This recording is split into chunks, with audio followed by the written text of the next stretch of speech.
And planning and nutrition starts with acquiring food. So I want to talk about something that I call the eating degrees framework. All right. Now there are 3 degrees of eating. What's up, everybody, and welcome back to another episode of Bonde on Cheer. My name is Bonde, and here we have honest conversations about coaching, business leadership, and long-term athlete development in cheerleading. And boy, do we have an episode today. We're going to be talking about nutrition. This is the first episode of the nutrition series. I'm extremely excited to talk about this one, not only because it's personal and this had a huge impact on me as a teen, but because of the industry we're in with so many young athletes, young impressionable minds, especially females who already are prone to having body image issues in a sport where weight matters, right? And performance matters and showmanship. So it's a really tricky topic to tackle in our industry. And I want to be the one to start it because nobody's having it. We're all just like, oh, yeah, we know people are probably not really eating the way they should, or they're starving themselves to be light. That's okay. It's just cheerleading. No, it's not okay, right? Oh, it's not okay. Am I the only one?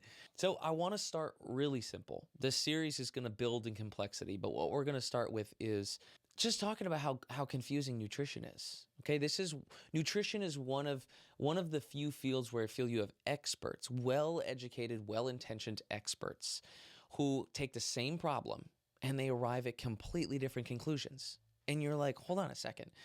How is this happening, right? People who hold multiple degrees and multiple levels and have experience and have run, it's difficult, okay? Nutrition is confusing, and it's not your fault. We have built broken systems around the industry of nutrition, and we continue to operate on these old, outdated systems. And I think it's funny that you have people out here just attacking everything they can, right? From gluten to dairy to carbs to fats to nitrate to nitrites, anything, everything and anything and everything in nutrition has been attacked at one point in time and demonized and thought to be the problem. So what you see happen is all of these diets get put together to combat that, right? From Whole30 to vegan to Pritikin, Atkins, paleo, they're all saying, hey, we know what the problem is. We've identified the problem. So what we're going to do is we're just going to take that out of your diet. Just don't eat that thing, right? So these elimination-based diets all approach nutrition the same way. Find the problem, get rid of the problem, hope for the best, right? Hope that we have the results that we have. And sometimes these things work, but we have to stop and ask ourselves why. It's not the diet, right? It's not the eating pattern. It's not because of what got eliminated in this diet. It's because it's making you more conscious. It's giving you structure. You have to eat with more intention, right? That alone, that awareness that a diet brings into your life with regard to nutrition is what makes it impactful. It's what makes it sometime yield a result, a positive result. But we can incorporate that into our life without having to follow some sort of elimination-based diet. Because a lot of these diets are more fit for like 30 days and not 30 years, right? But we want to be able to eat for a lifetime. We want to be able to eat a certain way for a lifetime. We don't want to just yo-yo diet where it's like 1 minute we're on, then we're off, then we're on another one, then we're off, then we're on this one, then we're off. It wreaks havoc on our bodies, right? Physiologically and mentally. So we don't want to do that, but we can take the principle that works, right? The universal principle, which is just being able to be more aware of what we're eating, more conscious of what we're eating. And we can apply that without having to follow some sort of super restrictive pattern of eating. So in addition to us having to sift through all the different diets and the diet culture and the influencers and this and that, the myths that we need to make sure that we're busting really quick are that it worked for me, which is very much the influencer style of eating. It's, oh, I eat 3 pieces of watermelon, 2 glasses of milk, and a rice cake every day. And look at me. And people are like, oh, you do look how I want to look. And they claim to feel good and be functional. Like, well, I want to feel good and be functional, so I'm going to do that. Just because it worked for somebody else does not mean that it's going to work for you, because you are not them, right? And we differ at so many levels. At a genetic level, lifestyle factors, preferences, religious beliefs, okay? Just logistics of what you're able to eat on a daily basis and when. So we have to make sure we're not taking anecdotal evidence and just thinking, there we go, I found the solution, because that's a major issue in nutrition as well. There is no universal diet. There are universal principles. So the goal here is to build a system that works for you using the universal principles. And we're gonna start laying that foundation of universal principles right here, right now in this episode, okay? And the first principle that we're going to go over is habituation. All right, nutrition as a habit. This is the most important thing that you can do, the most important factor when it comes to nutrition.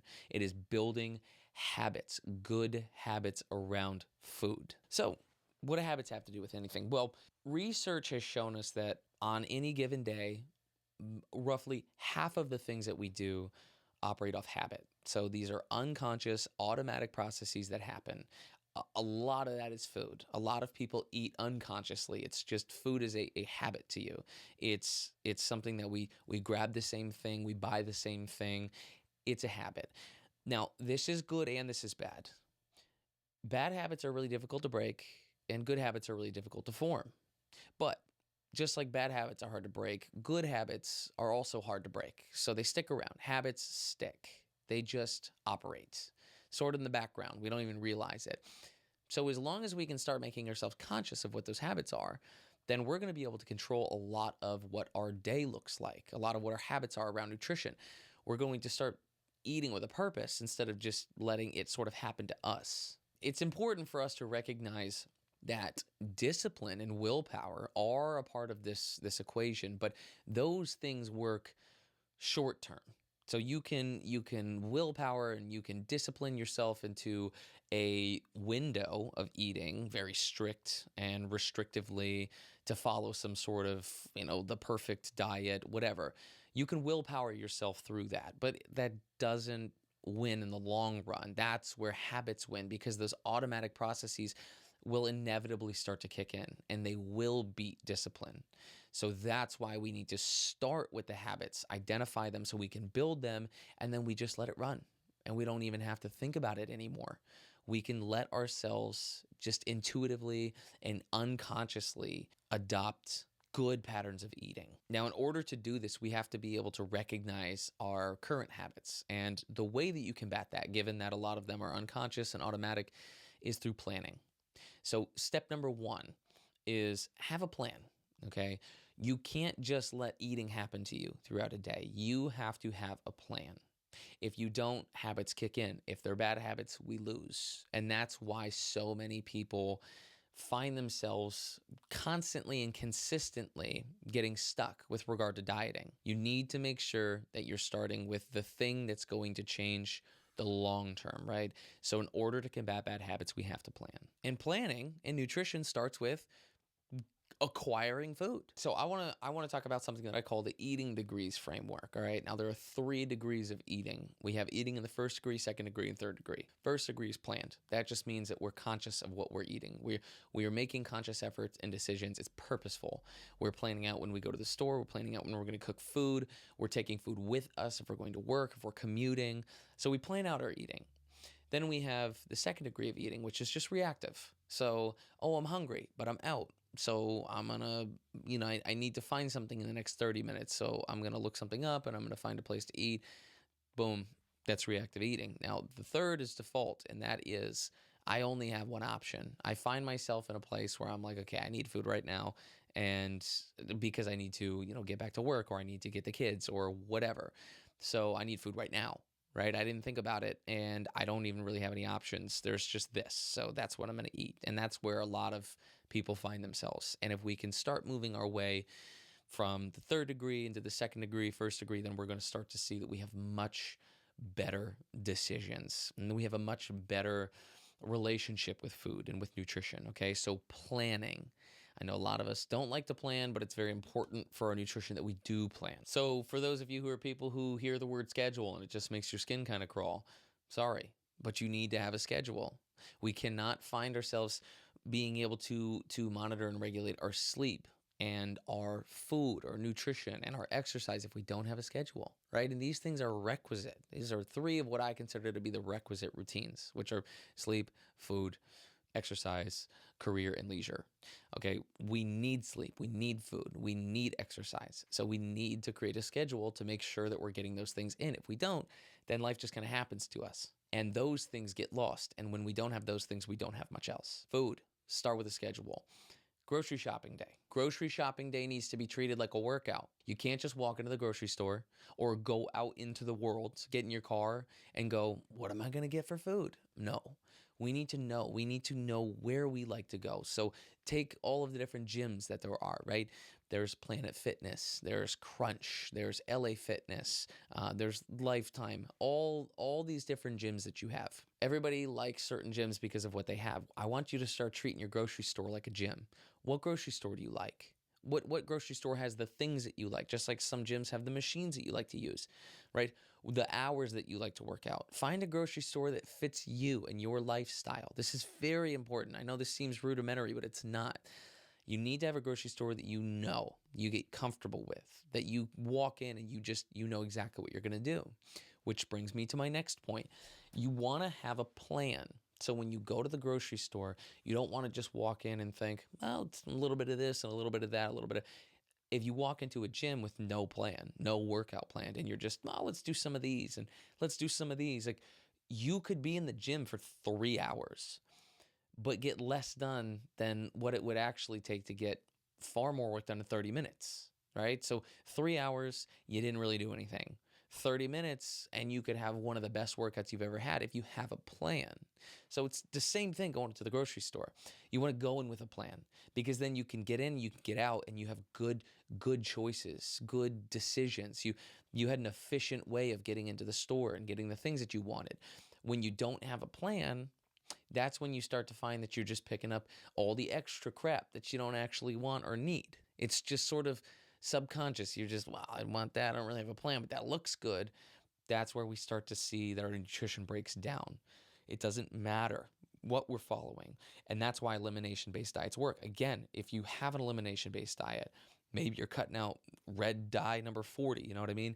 That's going to make you start looking at foods and going, oh, that's in there, so I'm not going to eat that. But if we can just make a habit around when we shop and putting together what we shop for, I guarantee you, if you sit down and write out what it is that you're going to go buy at the store, you're not going to be putting all of the crap on there that you shouldn't be eating.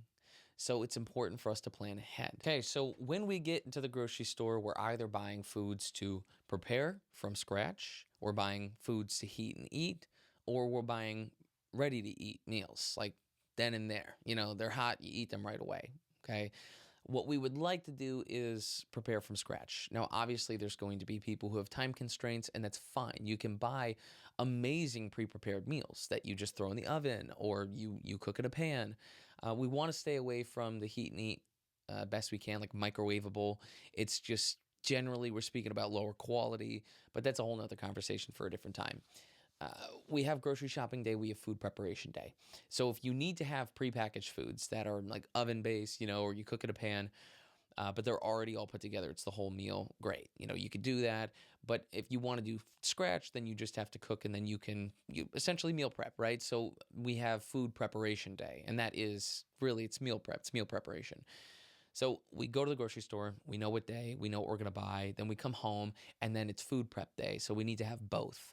Food prep day allows us to be able to cook meals for the week so that we don't have to think about it, right? We already have the meals made. Now, if you're one of those people who's like, oh, I can't eat leftovers, first off, I just think we have bigger fish to fry. So I think that we should open ourselves to the opportunity of being able, for the sake of our health and well-being and nutrition, to reheat food, right? If not, then I think you should just make it a point to wake up and cook your meals for the day, or buy, you know, the pre-prepared meals that you could bring with you that are a little bit higher quality. There's tons of brands that have great options out there now, so you don't have to just go with the classic, you know, frozen TV dinner. All right, which is less than ideal. The more we can control the ingredients that go into our food, the better.